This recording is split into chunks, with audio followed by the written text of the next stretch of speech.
Perhaps you are sitting in a quiet kitchen on a late afternoon, looking at the empty chair across from you, and realizing that the only sound left is the steady tick of the wall clock. Maybe you've just finished a long day with no one to tell the small details to, and that wave of longing hits you so hard that your chest feels tight and it's hard to catch your breath. There are mornings when you wake up and, for one brief second, you forget they are gone. But then reality rushes in, cold and heavy like a sheet of lead. You try to be strong. You try to move on as society demands. But the harder you push, the deeper you feel yourself sinking into a bottomless ocean of emptiness. If you know that feeling, if you are exhausted from treading water in the dark, then this video is for you. Welcome to Buddha's path to peace. Today, we are going to find a path through the storm. Not a way to forget, but a way to hold the pain without letting it drown you. The world often treats grief like a disease that needs to be cured, or a phase that you must get over as quickly as possible. People ask, "Are you feeling better yet?" Or say, "It's time to move forward." But the truth is, grief is not a problem to be solved. It is not a malfunction of your emotional system. Grief is simply love with nowhere to go. When you lose someone dear, all that affection, those habits, and those plans for care become trapped inside you. It accumulates, it presses down, and it makes your heart ache. You don't need to move on in the way society dictates. You don't need to force a smile when your soul is in pieces. At this stage of life, having walked through so many ups and downs, we understand that loss is a part of existence. But that doesn't mean you have to be swallowed by it forever.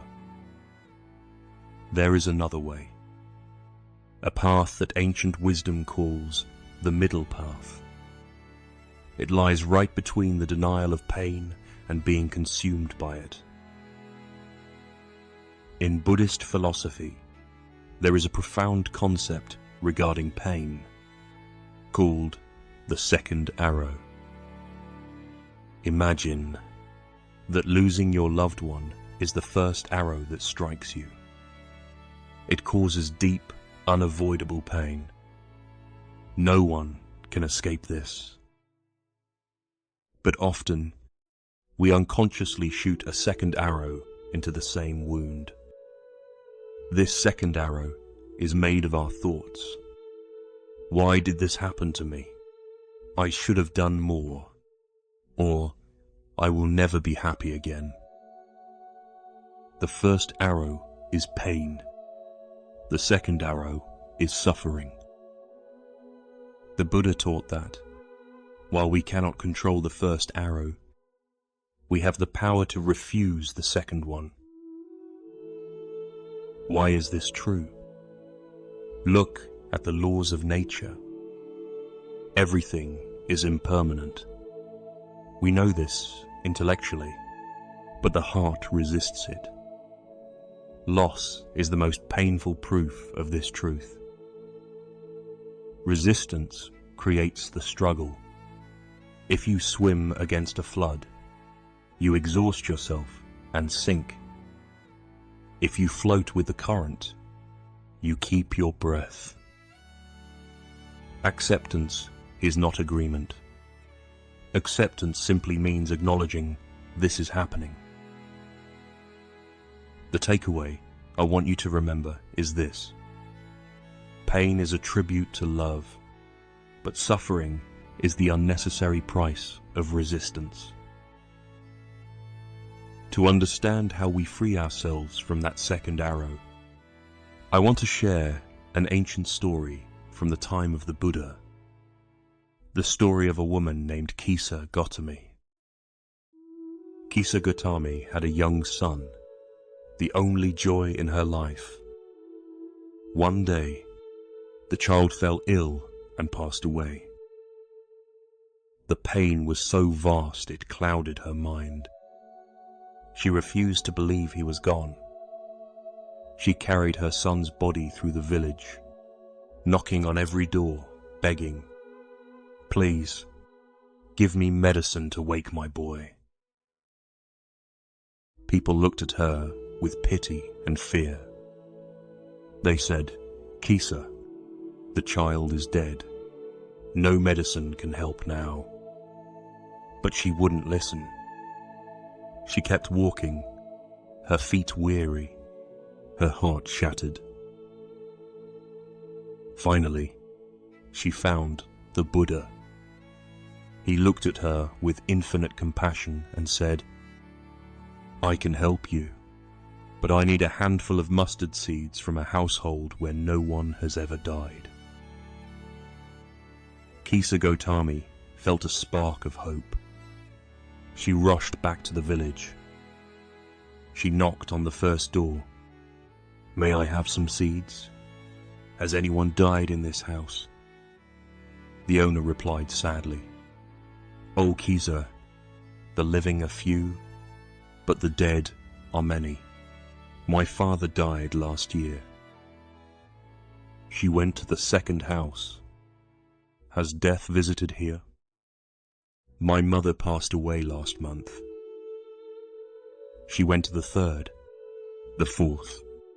She visited every house in the village.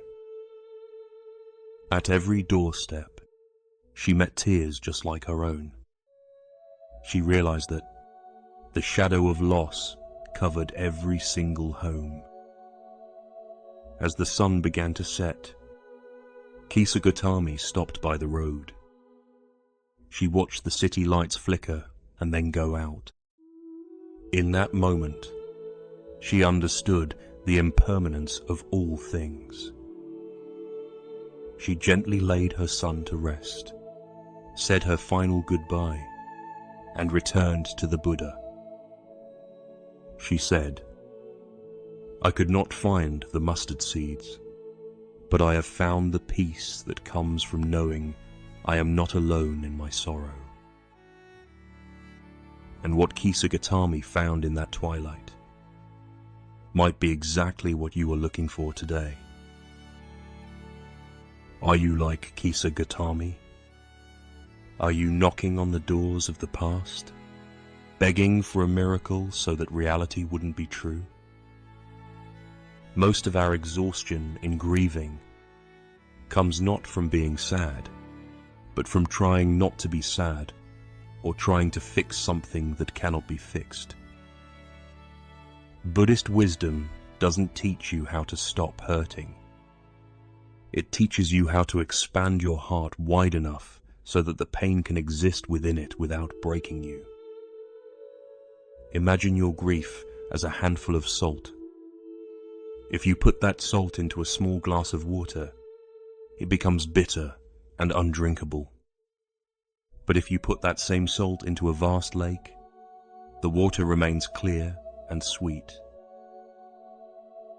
Your task today is not to throw the salt away, but to become the lake. Are you asking yourself, how can I do that when I am so tired, when my strength is faded? There is a quiet question that often haunts the night. Am I allowed to be happy again? If I laugh, am I betraying the one I lost? I want to tell you this, very slowly. You are allowed to feel pain, and you are allowed to feel peace. These two can live in the same house. Grief has three things it wants to say to you. If you stop running and listen, First, I am here because your love was real. Every tear is a testament to a life lived and a bond shared. Honor your grief as you would honor them. Second, you do not need to hurry. In this fast-paced world, grief is the only thing that demands absolute slowness. Do not let anyone put a schedule on your heart. Third, the connection was never lost. In the deep view of wisdom, nothing ever truly disappears. A cloud doesn't die. It becomes the rain. Your loved one is present in your breath, in your kindness, and in the memories that warm you right now. You are allowed to be weary. You are allowed to miss them. But please remember, you are the sky, and grief is just a heavy grey cloud passing through. The cloud may be thick, but the sky is always larger than the cloud. Before we end our time together, I want to offer you a small practice. You can do this now, or whenever the wave of loss feels too strong. Place one hand on your heart, and the other on your belly.